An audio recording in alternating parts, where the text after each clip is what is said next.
Hello, my name is Larry Dobrow. I'm the senior editor of MM&M. I'm here today with Hans Kaspersetz, who is the president and chief strategist of Arteric.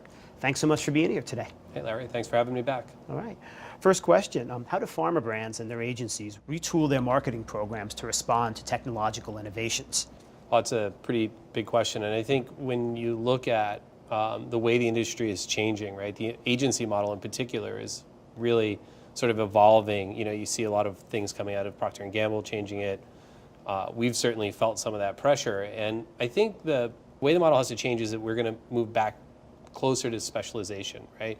Rather than a single agency that can kind of do everything, or a single partner that can do everything, there's going to be much more work done in the area of identifying specific partners that have technical capabilities in a fairly narrow sort of space and domain.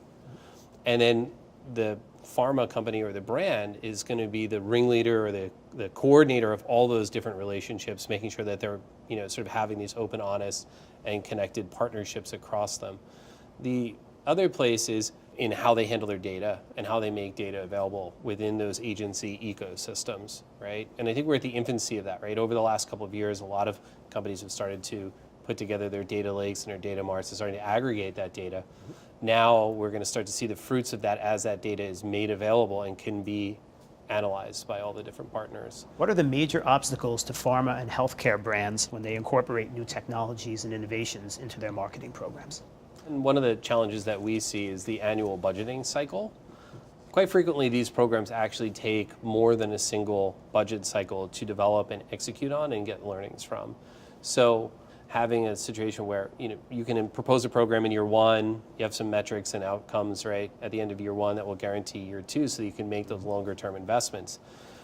Going right along with that, I think there's a lot of work that needs to be done in breaking down the walled gardens.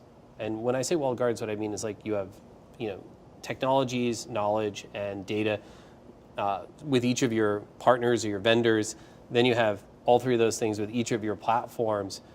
And then, you know, those are kind of laddering up and focused into like a single brand, right, who's sort of the executive sponsor of all those activities. What we need to see is that the learnings that come out of one brand or one set of tactics under a brand can then be transported and shared across brands, so that our partners and clients really are able to take advantage of all the optimizations and sort of insights that come across, especially when you're marketing, say, a portfolio of products within a particular therapeutic category. What are some of the most impactful uses of AI or other new innovations that you've seen in recent months? We know that there's really good academic work coming out. Stanford is doing a lot of work around identifying pneumonia and other thoracic disease through radiology using AI and machine learning. You know, on the commercial end of things, IDX just was FDA approved for artificial intelligence algorithms that can identify diabetic retinopathy. And so I think, you know, their goal is to move the diagnosis of that disease to the primary care physicians, right? And sort of in conversations I've had with Becton Dickinson, you know, they're looking at how do we move from the hospital to the community with care. And so I think those present a lot of opportunities and places where we're going to see these really advanced technologies starting to have an impact first. How can brands ensure that there is still the human connection with their customers? And is that human connection still as important as it used to be? Yeah, absolutely. I mean, people are the magic, right? Technology is a tool. Artificial intelligence is a tool. Machine learning is a tool. We use those tools to analyze much larger sets of data, right? And to do it more frequently. But at the end of the day, they don't provide any insights. And it's the human being, it's the people who are creating the brand, the people who are setting the strategy that bring all of the magic to it.